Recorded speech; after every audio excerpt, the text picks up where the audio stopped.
Hello friend, आप सभी का डीएम मैथ सॉल्यूशन में स्वागत है।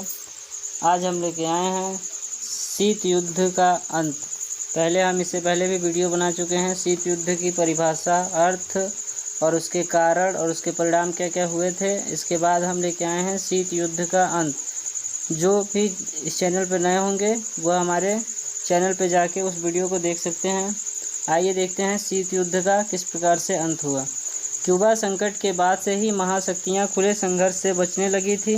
शीत युद्ध में सफलता के लिए निम्नलिखित कारण उत्तरदायी रहे।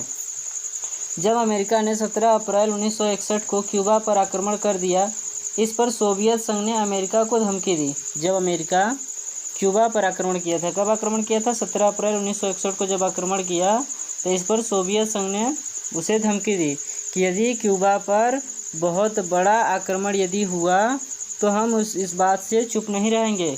यदि सोवियत रूस चुप नहीं बैठेगा। सारी दुनिया में अमेरिका की इस कार्रवाई का निंदा होने लगा, उसकी बुराई होने लगी। और इस लड़ाई में कास्त्रो सरकार ने अमेरिकी सैनिक को गिरफ्तार कर लिया तथा उनको छोड़ने के लिए अमेरिका से युद्ध हर्जाना भी लिया। जितना खर्चा पूरा हुआ था, जितना सैनिक मारे गए थे या फिर जितने पैसे का खर्च हुआ था, सारा खर्च अमेरिका को उसे देना पड़ा। इसी तरीके से धीरे धीरे क्या हुआ, शिथिलता आने लगी। धीरे धीरे अमेरिका भी अपनी शक्ति का कम प्रयोग करने लगा और धीरे धीरे सोवियत संघ विखंडित होता गया और लास्ट में शीत युद्ध खत्म हुआ। देखिए किस तरीके से खत्म हुआ। वैचारिक संघर्ष में शिथिलता और सह अस्तित्व की नीति। वैचारिक संघर्ष क्या था? वैचारिक मतलब विचारों में शिथिलता आना। विचारों में शिथिलता क्या आया कि अमेरिका अपनी पूंजीवादी और सोवियत संघ साम्यवादी के बीच अपनी वैचारिक संघर्ष उतना तीव्र नहीं रखा। जब से प्रारंभ में यह युद्ध हो रहा था कि नहीं, हम साम्यवादी ही अपनाएंगे, और अमेरिका कह रहा था नहीं, हम पूंजीवादी ही अपनाएंगे। लेकिन उन लोग धीरे धीरे अपने आप में डाउन होने लगे, अपनी विचारों को थोड़ा कम मत देने लगे। अमेरिका के कई मित्र राष्ट्र, इसके कई दोस्त राष्ट्र जो थे, कम्युनिस्ट राष्ट्र, जब उसका नाम बताए थे, उन राष्ट्रों ने साथ व्यापारी रिश्ते बनाना शुरू कर दिया। अब उन्होंने क्या किया कि धीरे धीरे सोचा कि अब हम स्वतंत्र हो गए हैं, और स्वतंत्रता होने के बाद ही इन लोग एक दूसरे देश से अपनी मित्र राष्ट्रता बनाने लगे और एक दूसरे से व्यापार करना शुरू कर दिए। सोवियत रूस ने स्टालिन वाली नीति का परित्याग कर दिया। अमेरिका राष्ट्रपति कैनेडी, अमेरिका के उस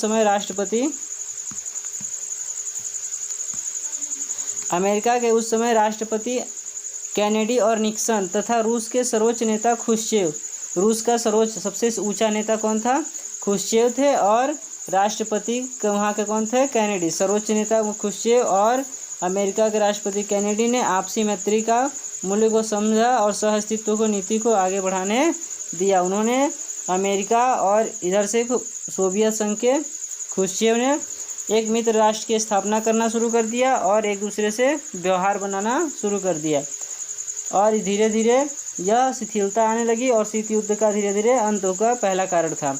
दूसरा कारण है गुट निरपेक्षता। गुट निरपेक्षता का मतलब क्या है कि हम जिस संगठन को बनाएंगे हम उसी संगठन का पालन करेंगे और उसी संगठन से जुड़े रहेंगे। दूसरे संगठन से जुड़ने की शक्ति नहीं करेंगे और न किसी प्रकार का दबाव में रहेंगे। गुट निरपेक्ष राष्ट्रों ने, जितने राष्ट्र गुट निरपेक्षता की नीति को अपनाए, उन्होंने यह बात बताई कि हम किसी भी देश के साथ जुड़ना नहीं चाहेंगे, न तो उसकी उग्रता में शामिल होंगे।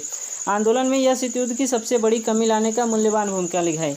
इसका मेन कारण कौन बने? पंडित जवाहरलाल नेहरू। भारत के प्रथम प्रधानमंत्री पंडित जवाहरलाल नेहरू ने कोरिया में युद्ध विराम के लिए उत्तर और दक्षिणी कोरिया के मध्य बीच बचाव का सबसे बड़ा काम किया।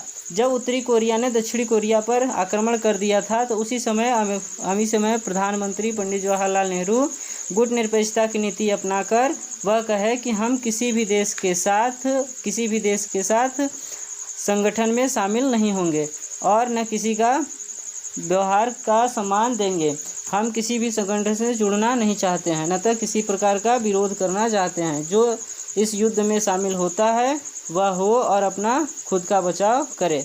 तीसरा है आर्थिक कारण। आर्थिक कारण क्या होने लगा कि जो बड़े बड़े देश थे उनके पास तो संपत्ति थी, खाने का व्यवस्था था और हर प्रकार की व्यवस्थाएं थीं, लेकिन छोटे जो देश थे उनके पास व्यवस्थाएं धीरे धीरे कम होने लगीं और उनकी आर्थिक क्षति उठाने बहुत मुश्किल होने लगा।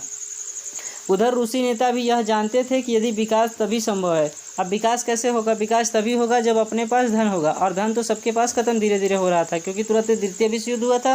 द्वितीय विश्व युद्ध के बाद धीरे धीरे सारी शक्तियाँ समाप्त हो गई थी, कुछ ही शक्तियाँ बची थी और उनके पास धन था, लेकिन सब लोग जो भी देगा तो कर्ज के रूप में ही देगा, इसलिए विकास संभव कर्ज से नहीं हो सकता।